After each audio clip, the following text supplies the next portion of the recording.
let's look at this. Most people think, I want to be happy. I don't want to be sad. But can you have happiness without sadness? Is it possible? Can you have high feeling without low feeling? Not possible, right? Right? Yes. You cannot be really happy until you understand what is really sad. When you go to Korean movie, or at least not nowadays, but long time ago when I first came to Korea, go to Korean movie, ending is very sad. Everybody cry. Many people die, ending very sad. And through very sad, you become happy. By becoming very sad, you can be happy. But nowadays, maybe changed. Nowadays, in West Korean movie, a little bit like Western movie. Ending very happy. Everybody get happiness, everybody sing song, da, da, da, da, da, da, da. But the truth is, you cannot have happiness without sadness. You cannot have sadness without happiness. The two are opposites. They balance each other out.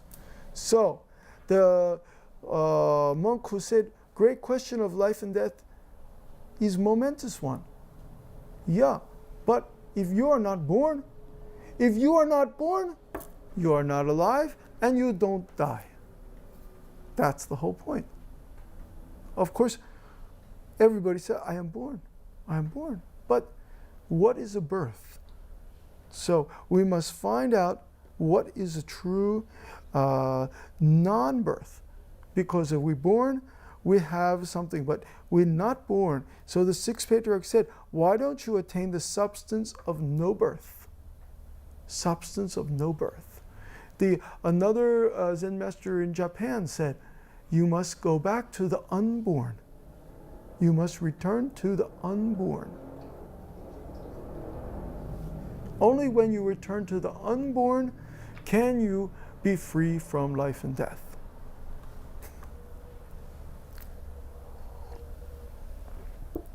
Okay, so then they agreed, and Yung Wang finally, he bowed respectfully.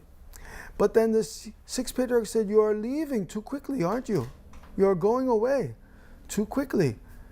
And then he said, how can there be quickness? There's no meaning. And then they had some more talking. And the sixth patriarch said, you have already attained the meaning of no birth. And then Yung Wang said, how can no birth have meaning? So he this is a little like Chinese, a logical kind of style. He a little bit say, yeah, you get no birth, you attained no birth, but no birth has no meaning. Then the sixth patriarch, who makes the distinction that there is no meaning. And then he said this distinction is also not the true meaning. And so this is like a Chinese kind of dialectic. We say dialectic. Understand? This is not so easy to follow. But then finally the point is the sixth patriarch said, okay, don't leave so quickly. You stay one night with me. And Yung Wang was later known as the enlightened one who had spent a night with the patriarch. And later he wrote the famous work, The Song of Enlightenment.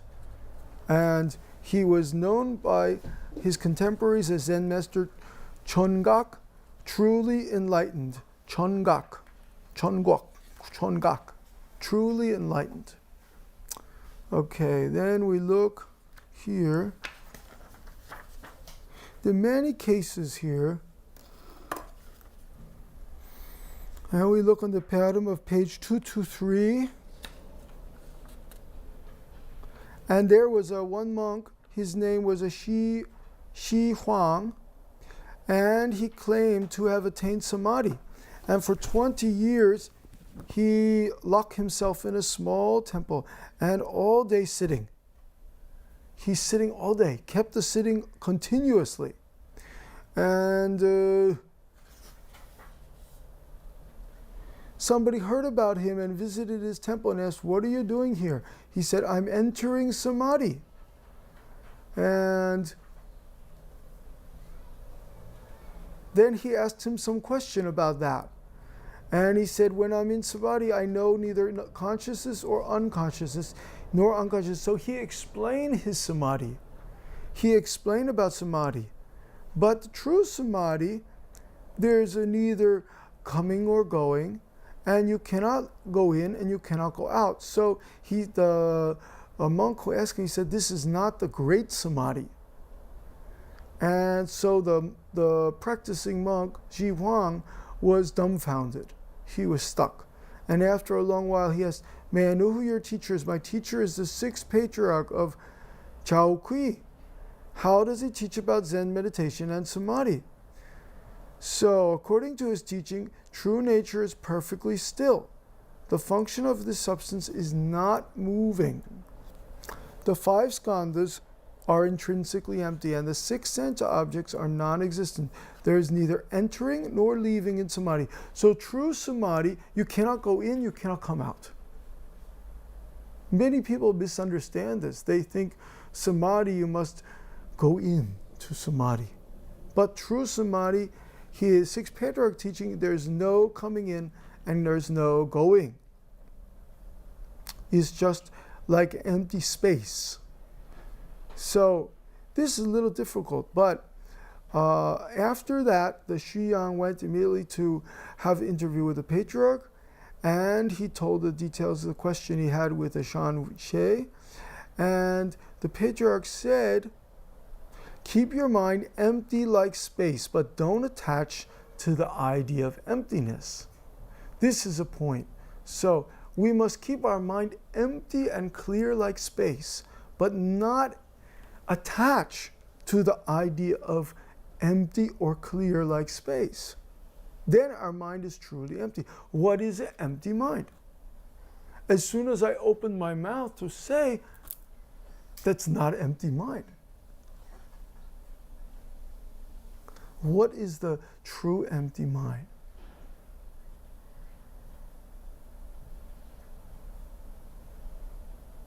So, if we truly wish to find the empty mind, we have to cut off our speech, cut off our thinking mind.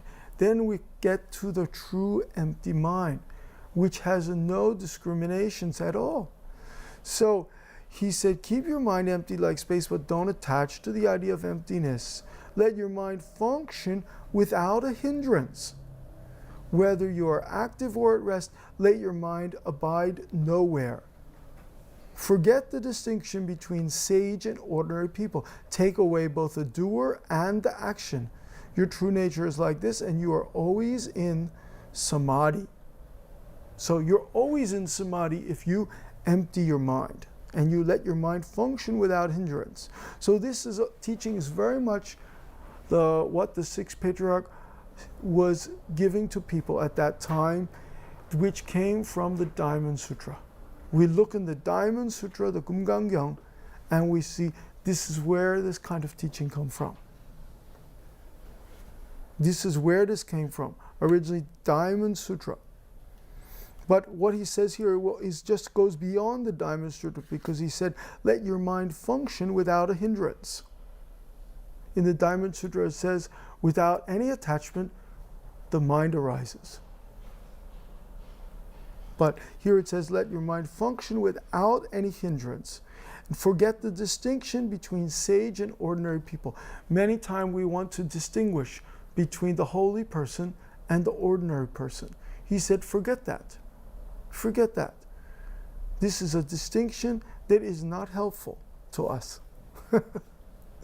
It's not easy to forget, is it? Okay. When he heard this, Ji Huang was greatly enlightened. He had a great enlightenment when he heard this. And what he had considered for the past 20 years as an attainment now hindered him no more. And it said that on that night, so for 20 years, he thought he already attained to something. And this was a bit of a problem for him, because he was always wondering, did he really get it? Now, this was not a problem anymore. And it said that on that night, the inhabitants of Hebei, which is where he lived, they heard a voice in the sky saying, today Zen Master Shi Shang has attained enlightenment. This is very wonderful. That maybe the birds were talking and whispering into themselves, oh, he got enlightenment. Maybe if you get enlightenment too, the birds will tell everybody about it. The birds and the animals. Or the voice, some voice will appear and to tell everybody about your enlightenment.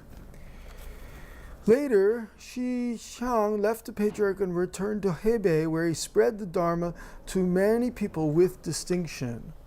Okay, so we move on to part 7.38. Are there any questions? No question, then we continue.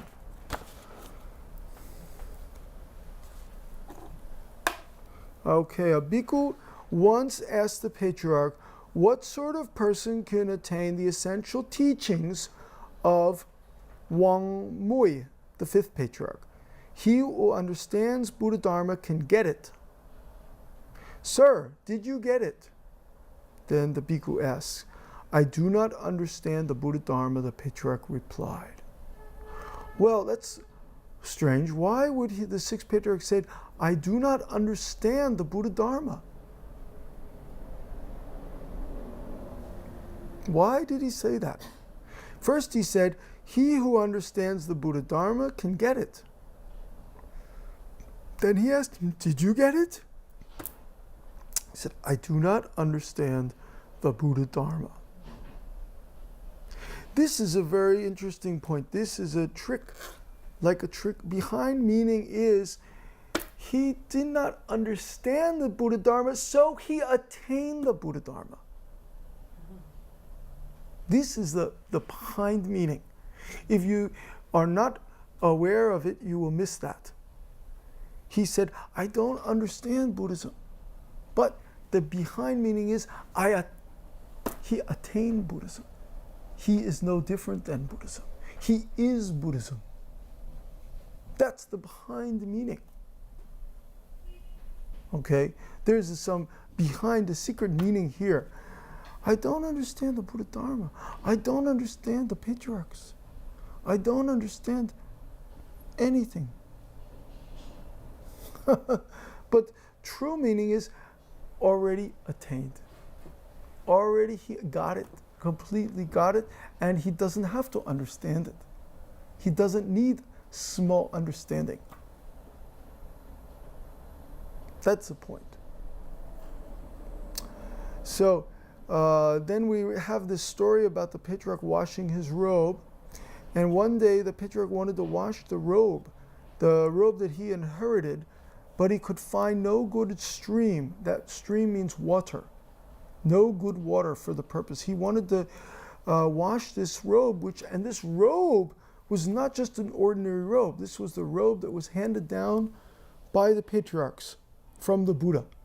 This is like the kasa that the Buddha gave to the patriarchs, and it was given to Huineng. He wanted to wash it, but he could find no good stream. There was no good water. So he walked to a place about 5 miles behind the monastery, where he noticed that the plants and the trees grew profusely and the environment was auspicious. Very good environment. Auspicious, understand? Means very good environment. And he shook his staff, that's a mistake, it should say staff, and stuck it in the ground, and immediately water appeared. Water bubbled up, and before long a pool was formed. So that means he'd take his staff, his stick, and hit on the ground, and soon water came up, like magic, like a spring. And before long a pool was formed. And as he was kneeling down on a rock to wash the robe, a bhikkhu suddenly appeared before him and bowed. So a monk suddenly appeared as he started to wash the robe. And he said, my name is Feng Pin, and I'm native of Sechan. And when I was in South India, I met the patriarch Bodhidharma, who instructed me to return to China. And Bodhidharma told him to return to China. And the eye of the true Dharma, together with a robe which I inherited from Makashapa, have now been transmitted to the sixth patriarch, who lives on Sao Kai and Shi Chao. Go there to have a look at them and to pay your respects to the patriarch. After a long voyage, I have arrived. May I see the robe and the begging bowl you inherited. So this is very kind of fantastic story, isn't it?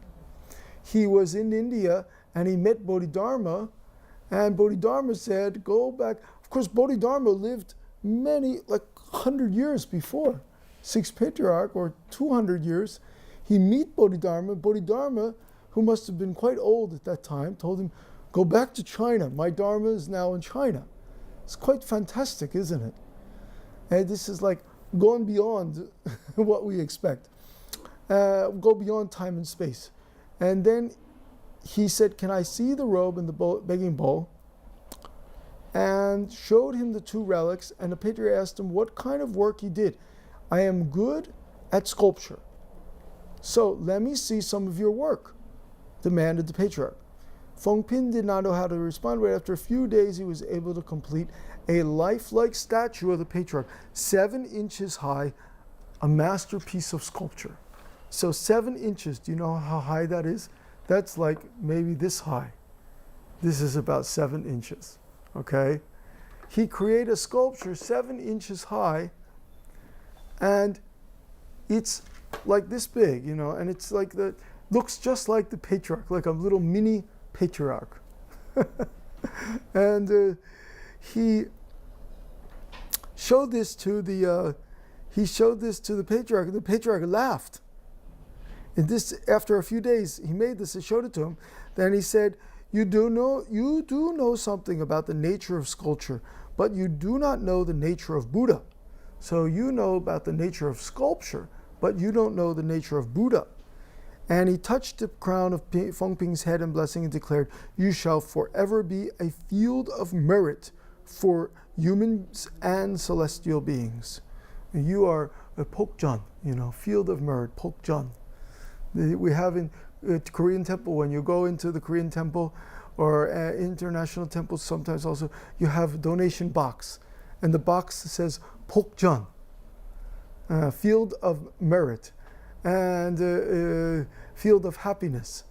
And so he said, you are the field of merit, and he praised him, and then the patriarch rewarded his service with a robe. He gave him a robe, and Feng Pin divided it into 3 parts, one for dressing the statue, one for himself, and one for burying in the ground, which he covered with palm leaves. So he buried in the ground and he covered it with palm leaves, part of the robe. And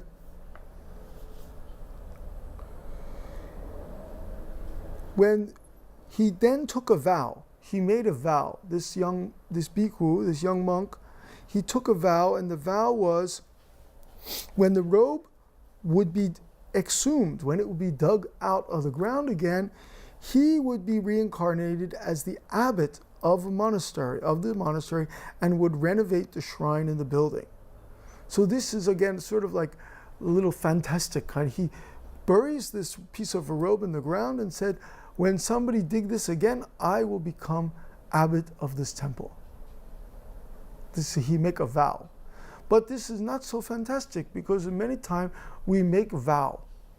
And by making a vow, we can predict, or we can hope that some future event will happen. Many people ask me, how can I control the future? How can I know the future? Well, one way you can know your future is to make a vow. And Korean people say, "원을 세웁니다." One way to understand your future is make a vow. By making a vow, especially when you make the vow in front of your teacher or in front of the Buddha, then this vow can more easily become true. Many times the people make the vow in front of their teacher or great monk. They offer him some clothing, or they offer him something, and they make a vow that in the next life they will be reborn to become a monk. this is many times I saw people do this. They offer the clothing to monk and say, I hope in my next life I can be born as in a good circumstance to become monk or nun. So this is a kind of vow he made. And then we look in the final part of this chapter. It says here, a bhikkhu quoted the following gatha composed by Dhyana Master Olon. Olon has skillful means to cut off all thinking. Facing situations, the mind does not rise. Every day, bodhi grows. So when it says that the bhikkhu quoted the following gatha composed by Dhyana Master Aulun, Aulun must have been another Zen master who was living in China at that time. And this monk was following Aulun. And he described his teacher by saying, Aulun has skillful means to cut off all thinking. Facing situations, the mind does not arise. Every day, bodhi grows. Well, when you look at this poem, the first two lines is no problem. Aulun has skillful means to cut off all thinking. That's no problem.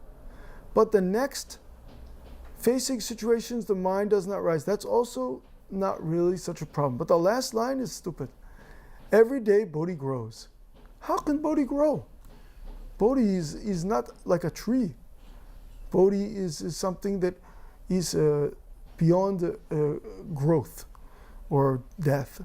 So the sixth patriarch, he said this stanza indicates that the composer, the person who wrote it, has not yet fully realized his true nature. To put its teaching into practice would bind one even more tightly. If you try to practice this way, you become more tightly bound. You will not become free. So he said to the bhikkhu the following stanza, Wei Lang has no skillful means to cut off all thinking. When situations arise, the mind responds. How can bodhi grow? This is Wei Lang. I think it means the name of the sixth patriarch. That was his name, Wei Lang or Huineng. Here, Huineng. Says Huineng has no skillful means to cut off all thinking. When situations arise, the mind responds. How can bodhi grow?